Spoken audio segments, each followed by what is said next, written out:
मेरा अपना एक परिचय है क्या कि मैं शिव का शिष्य हूँ। इससे सुंदर परिचय और कोई नहीं हो सकता।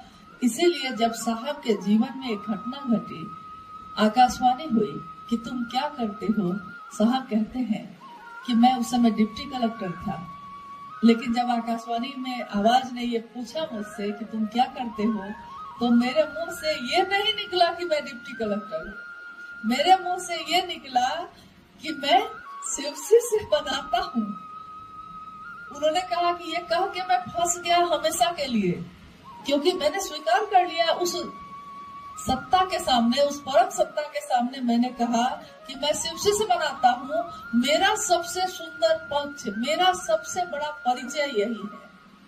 क्योंकि जब आपसे कोई पूछता है कि आप क्या करते हैं, तो आप क्या जवाब देते हैं? कोई अगर बिजनेस करता है तो वो कहता है कि हम बिजनेसमैन हैं। कोई घर को संभालता है तो होम मेकर है, हम हाउसवाइफ है, कहते हैं ना। कोई खेती करता है तो हम कहते हैं कि, कोई अगर पूछता है कि आप क्या करते हैं, तो हम कहते हैं कि किसान हैं। यानी जो परिचय भारी होगा मेरे मन पे, वही ना हमारे मुंह से निकलता है कि हम क्या हैं, वही निकलता है उस समय। लेकिन साहब के मुंह से क्या निकला उस समय?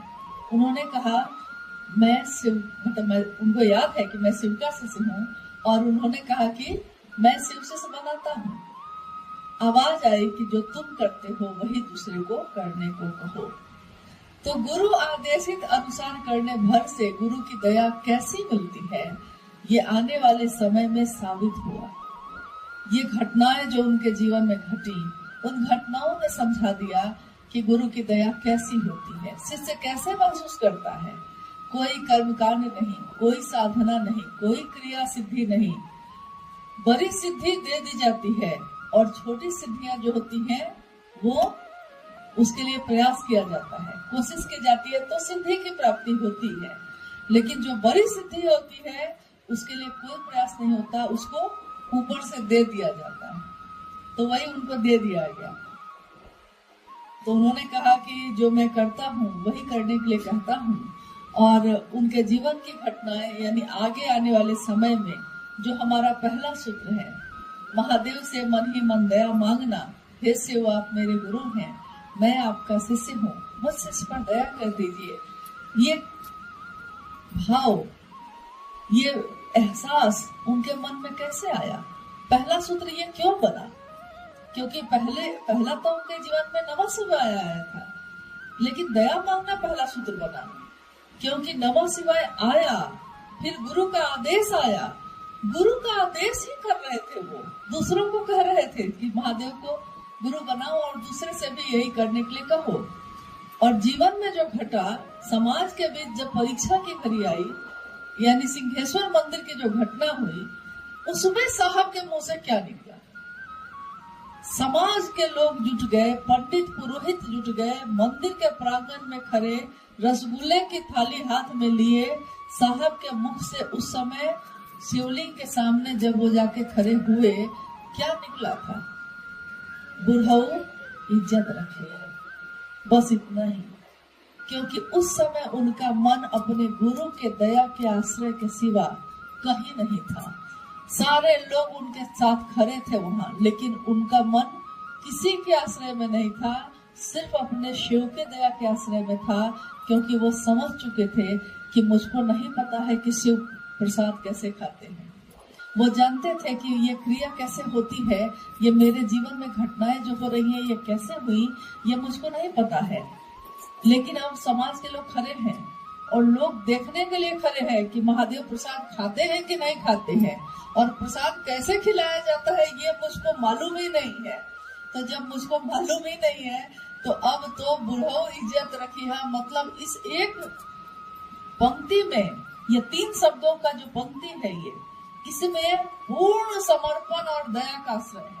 पूर्ण समर्पण है, मतलब झुके हुए हैं महादेव के सामने, सारा अस्तित्व अपना उनका गल गया है, भूल गए हैं वो, और झुक के कह रहे हैं महादेव को कि बुढ़ऊ इज्जत रखिए। और जब ऐसी दशा में शिष्य जाता है तो गुरु उसकी इज्जत को रखते हैं। इज्जत कैसा रखा उन्होंने?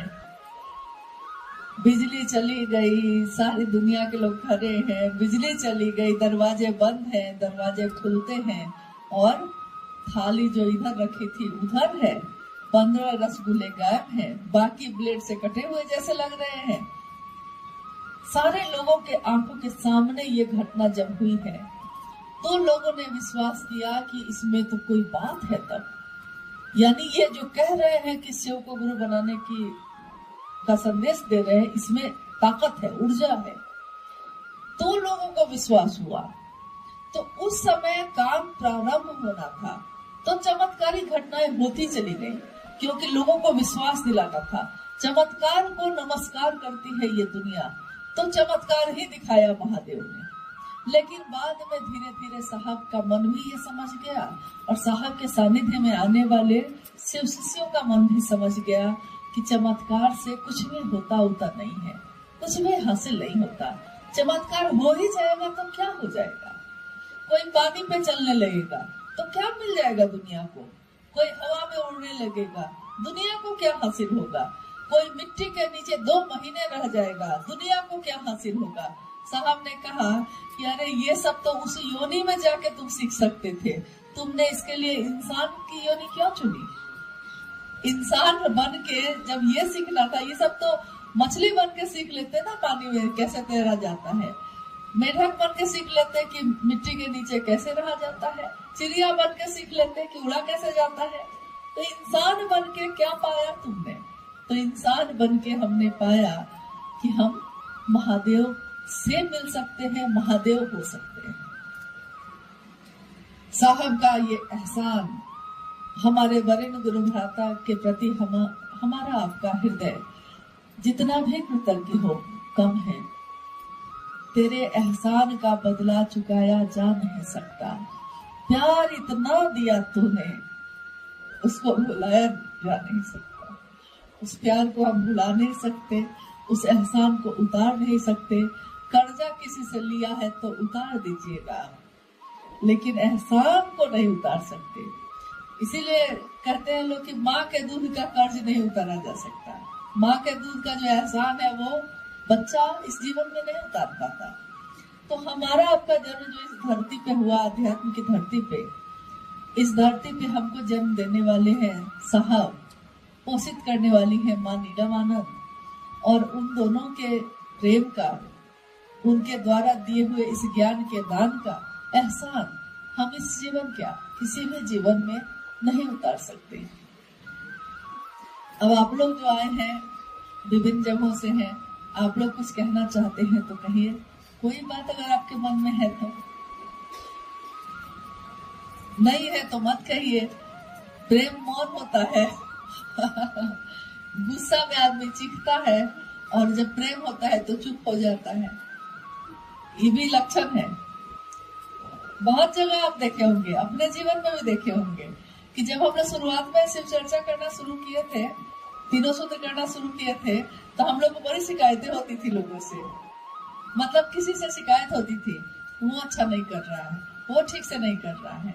अब खुद से शिकायत होती है कि हम और अच्छा क्यों नहीं कर रहे हैं। पहले दूसरों से शिकायत होती थी, अब खुद से शिकायत है कि हमको और करना है महादेव के लिए। दूसरे क्या कर रहे हैं इसको हमको नहीं सोच रहा है। और सब तो अपने ही है, कोई बहुत अच्छा है, कोई थोड़ा कम अच्छा है, लेकिन गुण और अवगुण दोनों तो सब में मिले हुए हैं। हम अपना गुण अवगुण तो देख नहीं पाते, तो दूसरे का देखते हैं। यह जीवन महादेव महादेव करते हुए गुजर जाए, इससे सुंदर जीवन और कुछ नहीं हो सकता।